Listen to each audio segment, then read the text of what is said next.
Assalamualaikum warahmatullahi taala wabarakatuh. Bismillahirrahmanirrahim. Hari ini saya nak berkongsi tentang cara-cara nak membuat resepi pau kacang. Pau kacang gebu. So hari ini kita ulikan bahan-bahannya, antaranya ialah tepung gandum, tepung pau, pelembut tepung dan juga sedikit air, gula, air suam dan juga tu, dan kemudian kita uli sampai sepati dan kita taburkan tepung sautening dan juga tepung gandum di atas meja untuk nanti kita ulikan pau tadi.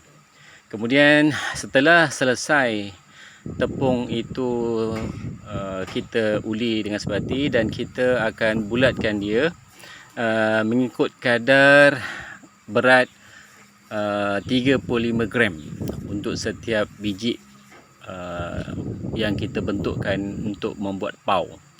Dan kita bulatkan dia dan kalau mungkin kita belum biasa, kita timbanglah, gunakan timbang digital untuk pastikan saiz pau itu mengikut saiz yang sama besar. Jadi permulaannya ialah kita bentukkan dia bulat-bulat, sama ada nak gunakan cara tangan ataupun nak gunakan cara yang lain lah. So kalau kita untuk yang mudah untuk kita, kita macam kita nak buat meatball tu ya. So kita bulatkan dia, kita buat anggaran beratnya lebih kurang 35 gram. Sorry. So untuk hari ni kita akan cuba buat 4 kilo adunan. So kita nak buat pau kacang. So kita dah siapkan bulatkan dan kita tepekkan dia agak rendah dan kita letakkan inti kacang merah ya.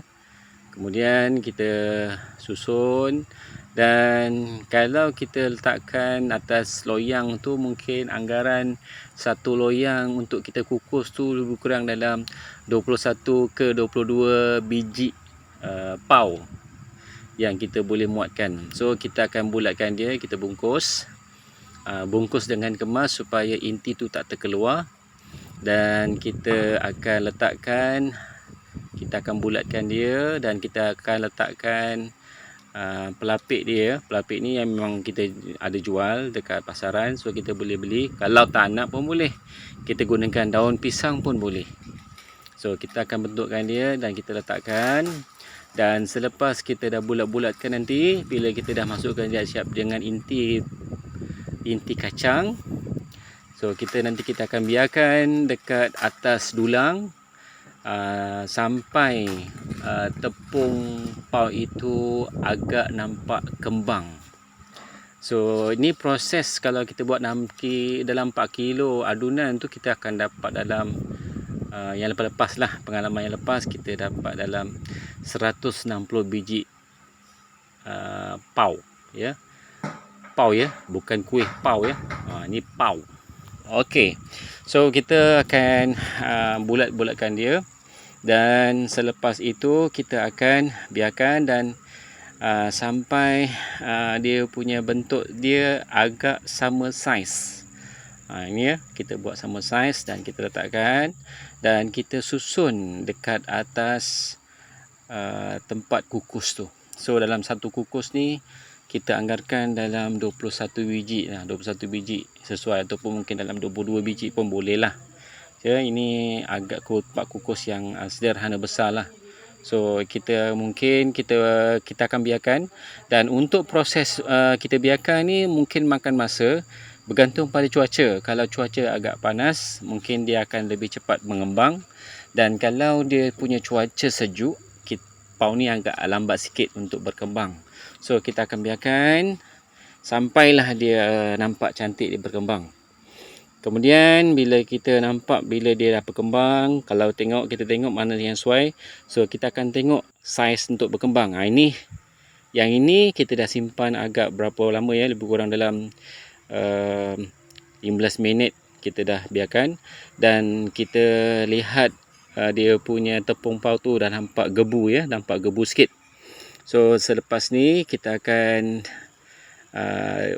dah boleh sedia untuk dikukus. Kemudian kita akan pastikan tempat kukusan tadi airnya sudah mendidih.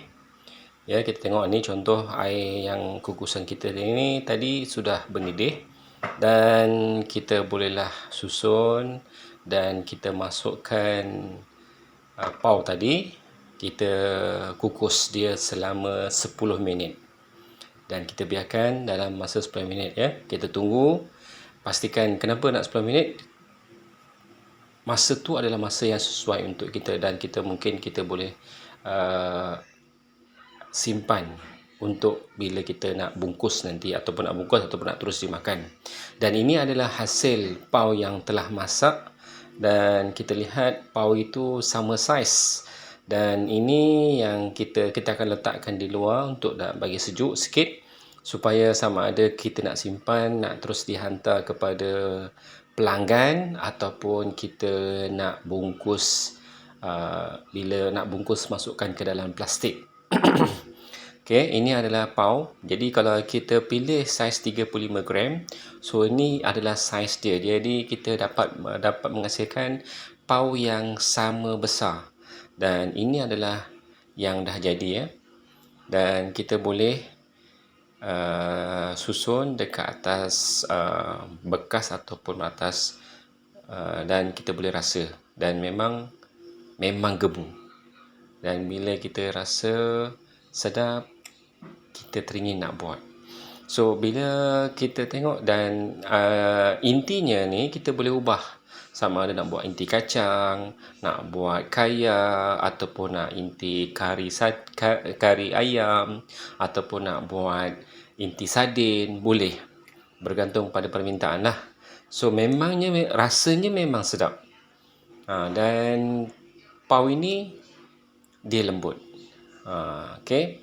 Dan sekejap saja kalau kita makan, habis. Satu pun tak cukup. Okey, selamat mencuba.